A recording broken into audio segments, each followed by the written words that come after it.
ہمیں سعودی سرزمین کی ضرورت ہی نہیں ہے. ہمارے جو شاہین میزائل ہیں 2760 جو ہے اس کی رینج ہے. ہم یہیں سے اسرائیل کو تل ابیب کو نشانہ بنا سکتے ہیں. صرف 6 منٹ کا فاصلہ ہے سعودی عرب سے اسرائیلی جو ہے اڈوں کا. تو پاکستان جو ہے اس کے پاس جو ٹیکنالوجی ہے اس کے لیے آئرن ڈوم کوئی معنی نہیں رکھتا. جب ہم نے اپنا ایٹمی دھماکہ کیا تو اس وقت اسرائیلی ایکسپرٹس اور اسرائیل جو ہے وہ سری نگر میں آ کر کے بیٹھا ہوا تھا.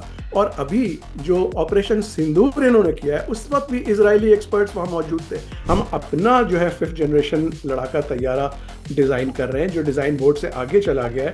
مین وائل ہمیں چائنیز 35 اور اس کے علاوہ J-20 بھی جو ہے ہمیں آفر کیا ہے چین نے, اور انشاءاللہ ہم شاید اس کی طرف جائیں گے. طالبان نے تو صاف صاف کہہ دیا کہ ہم اپنی 1 انچ کی زمین بھی امریکہ کو دینے کو تیار نہیں ہے. امریکہ اس کو حاصل کرنے میں بہت زیادہ کوشاں ہے کہ وہ پاکستان کے اوپر بھی نظر رکھنا چاہتا ہے, ہمارے ایٹمی اثاثوں کے اوپر.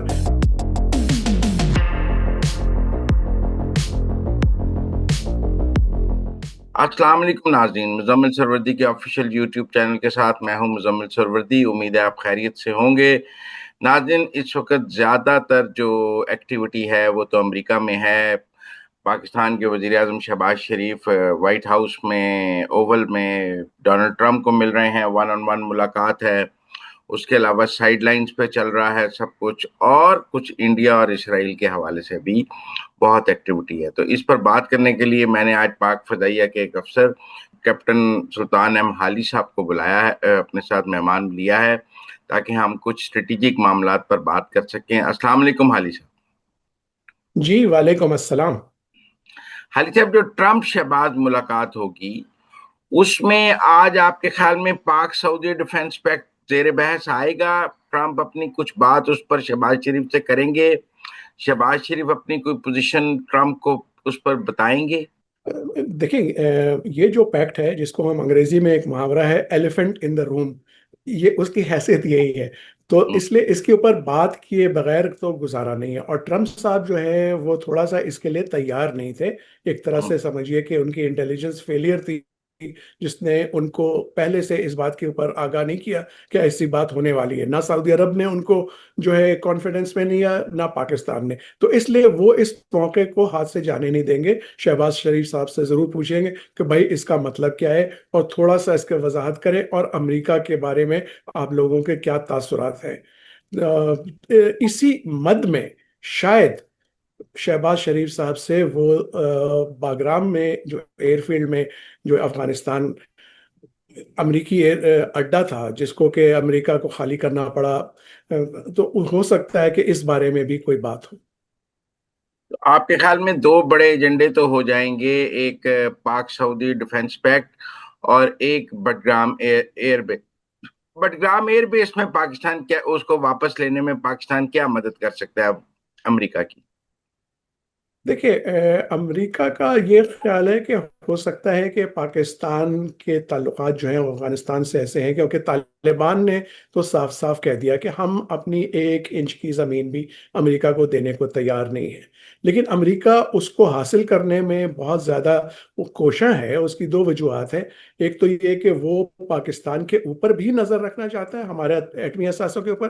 دوسرے, ٹرمپ صاحب نے صاف صاف کہہ دیا کہ وہاں سے شنجیانگ میں جہاں پہ امریکہ کے دانست چینی جو ہے نیوکلیئر اثاثے موجود ہیں ان کے اوپر بھی وہ نظر رکھ سکے گا. اب رہا آپ کا سوال کہ پاکستان کیا مدد کر سکتا ہے, پاکستان جو ہے سے وہ امید کرے گا کہ وہ اپنا اثر رسوخ استعمال کرے, اور نہیں تو پاکستان اپنے جو ہے فضائی حدود استعمال کرنے کی اجازت دے امریکی جو ہے لڑاکا طیاروں. تو آپ کے خیال میں پاکستان کو اپنی فضائی حدود دے دینی چاہیے؟ ہمیں کیا ایشو ہے اگر ان کے جہاز افغانستان پر بمباری کے لیے جاتے ہیں؟ ہم تو پہلے ہی افغانستان سے کوئی زیادہ خوش نہیں ہیں, ہمارے ناک میں دم کیا ہوا ہے افغان طالبان نے. اگر یو ایس فائٹر جیٹس ہمارے اوپر سے افغانستان جاتے ہیں تو ہمارا کیا ایشو ہے؟ ہمارا ایشو یہ ہے کہ دیکھیں, جو بھی ہے افغانستان ایک سوورن نیشن ہے, اور یہ اس کا فیصلہ ہے کہ وہ اپنے سرزمین کو امریکہ کے استعمال کے لیے ہوائی اڈے کے طور کے اوپر ایئر بیس کے طور پر دے یا نہ دے.